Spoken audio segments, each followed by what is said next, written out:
5 minute story में आप सभी का बहुत बहुत स्वागत है। कान पकड़कर सॉरी, बहुत दिन से आपको कहानी नहीं सुनाई, लेकिन मज़ेदार कोई कहानी समझ में नहीं आ रही थी। हालांकि 3-4 कहानियाँ बीच में बहुत अच्छी आई, बट शेड्यूल कुछ ऐसा था नवरात्रों को लेकर, आप समझ ही सकते हैं कि मैं सुना नहीं पाई। आज एक बहुत प्यारी सी कहानी आई है, दिल को छू गई।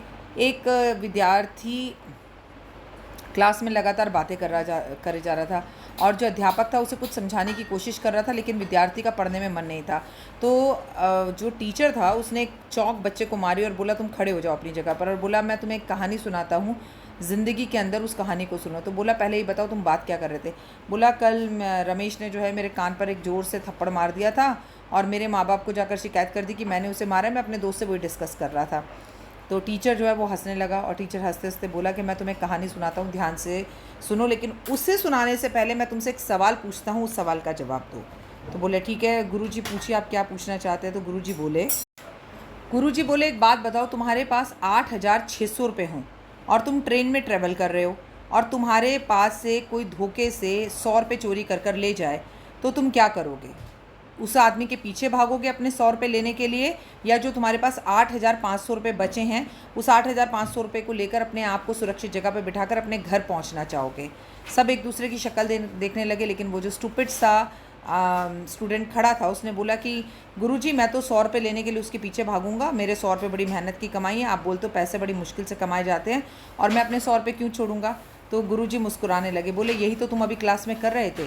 कल तुम्हें एक बच्चे ने थप्पड़ मारा और वही डिस्कशन तुम अभी कर रहे थे। वही तो 90% लोग करते हैं कि उस 100 रुपये को बचाने के लिए, लेने के लिए जाएंगे, और उस 100 रुपये लेने के चक्कर में अपने 8,500 रुपये भी खो देंगे।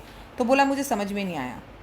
बोले देखो बेटा, ज़िंदगी में कभी किसी ने तुम्हारी बुराई करी, किसी से तुम्हारी लड़ाई हुई, किसी से तुम्हारा उसे हम अपने दिल में बिठा लेते हैं, और जो बात कल नुकसान हो चुका है उस कल को लेके आज भी हम अपना समय ख़राब करते रहते हैं, अपना टाइम ख़राब करते रहते हैं, उस नेगेटिविटी को अपने चारों तरफ फैलाते रहते हैं। जो कल बर्बाद हुआ, नुकसान हुआ तो हुआ, लेकिन आज पूरा दिन उसके बारे में सोच के डिस्कस करके आज को भी ख़राब कर लेते हैं। अरे जो 100 रुपये गए सो गए, 8,500 रुपये को बचाने की कोशिश करो। कल का दिन बर्बाद हुआ तो हुआ, कम से कम आज के दिन को तो पॉजिटिविटी के साथ जीने की कोशिश करो। बस यही गलती हम करते हैं, और इसी गलती को हमें नहीं करना।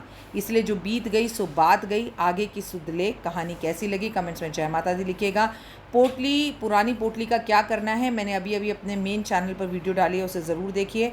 आपका दिन शुभ और मंगल में हो, ईश्वर से यही कामना है। आज एकादशी है, चावल नहीं खाने, चावल का दान करना है। आज हुआ था राम का भरत से मिलाप, भरत मिलाप का दिन है। आज अपने बड़े भाई के पाँव छुएं, भाई भाई से ज़रूर मिलें, इससे आपका भाग्योदय होता है। जय माता दी। आप खुश रहें, मस्त रहें, दिल्ली रहें या गाज़ियाबाद रहें। जय माता।